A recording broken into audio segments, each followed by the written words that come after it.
Hello everyone, welcome back to the Genomics Bootcamp. This time I will be speaking about time planning. Right off the bat, I start with a quote that I firmly believe is true, that those who are failing to plan are planning to fail. And as it is apparent already from this intro, I am a big supporter of the planning and planning activities. Personally, I tried out a large number of methods for time management and planning, and while many of these did not work out for me, this one is my current favorite, and I think it works pretty well. So I decided to share it with you. Basically, it is a very simple document I am going to explain to you, and also if you're interested in exactly this, there will be a link below to my GitHub page where you can download this in a PDF form or also in a document form if you want to implement your own tweaks and adaptations to it. First of all, that you might notice that this is a weekly planner. So what I do every week, normally every Monday, sometimes the Friday before, I sit down and I plan my whole week. The second thing you might notice here that in this document, there is a few lines and a fairly limited amount of spaces to write things in them. And this is on purpose because, well, I cannot stress this enough that everything just takes much more time than you expect. So with this limited number of places, this helps you to keep your expectations real. Because simply put, you cannot do like 20 large things in 1 week. Just this is simply impossible. So this also means that if you use this form and you fill in the spots as you like, but if they are filled in and then something new comes and somebody comes to you that you should do a new thing, and if this form is full, then you have to say no. Unless, of course, you can allow it to yourself if it's not a boss or supervisor or whoever, which you cannot reject. But basically, if this thing is full, then you are full and you do not have more time that week. An alternative solution to this, so basically for this new thing, if you really need to do it, you can do it the week after. So this is briefly about the weekly planner, its purpose, and why are there so limited number of places on them. The weekly planner itself has a fairly minimalistic design with 4 major parts I'm going to briefly describe.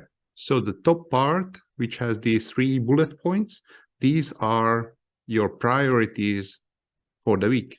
So these are the things that you need to concentrate on. You keep them in mind, and well, not just keep them in mind, but really work on them. So these are the large things you need to work on.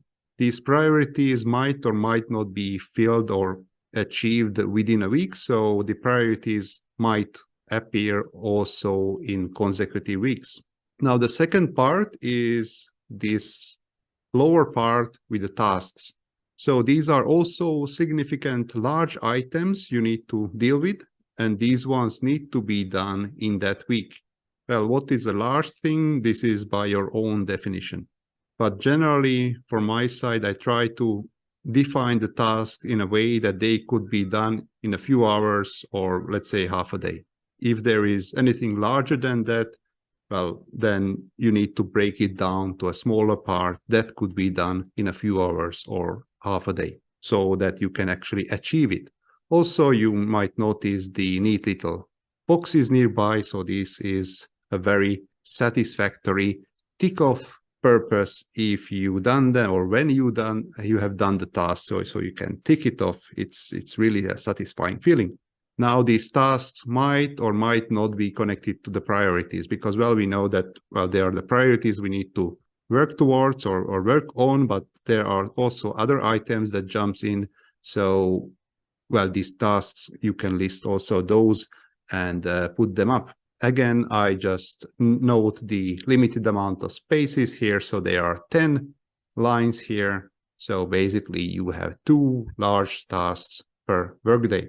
And if you can achieve this, you are in an excellent shape. Of course, the document itself does not need to be full all the time. So if you just fill half of it, but do everything that you filled in, that's also great. So anyway, so we had the priorities, we had the tasks. The third place, or the third kind of larger part of this document, are these empty boxes for the days of the week, including the weekend. Anyway, so it's this part serves for noting the meetings or some fixed events or anything else that you need to be aware of. Also, well, when you note your meetings in these boxes, then it also becomes clear how much time you have left to work on your actual priorities and the tasks that you put down.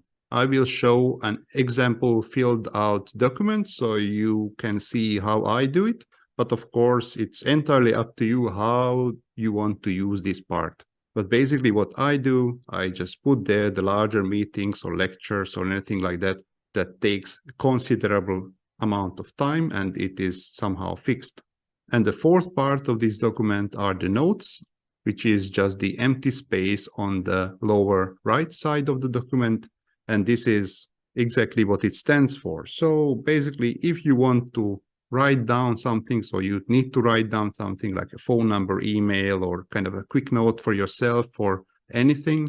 So this is a space to do so. Well, this document is in a PDF form or also in a document, Word document format, so it can be filled out electronically.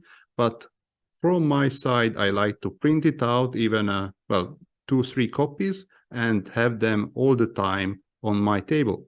This way, I see every day what my priorities are, and I'm constantly reminded, so I do not get sidetracked, and also what my tasks are. Also, at the beginning of each day, I highlight some of the tasks that I want to achieve that day, and I make sure that I really follow up on these tasks. And of course, as I mentioned it also in some of my earlier videos on a similar topic, it's very important that this is done consistently. So not just 1 week, not just 2, but basically for a long period of time. So basically you can follow up on your priorities and on your tasks. And basically that's it. A very simple document with a limited amount of spaces. So you can write down your priorities, write down your tasks, so you keep it real, make it realistic and achievable, and basically that you can work down on your things that you need to do in a week, and then the other week, and all the weeks afterwards. And this is a scan of an example I filled out. You see, well, this one is a very, very general one. So for you, it will be probably something more specific, but just wanted to give you an idea how I use it. But of course, as mentioned, if you like the system, you are free to implement tweaks and changes so that it helps you to better plan your week to achieve your goals. So this was it for this video. I thank you for your time and I wish you a really nice day.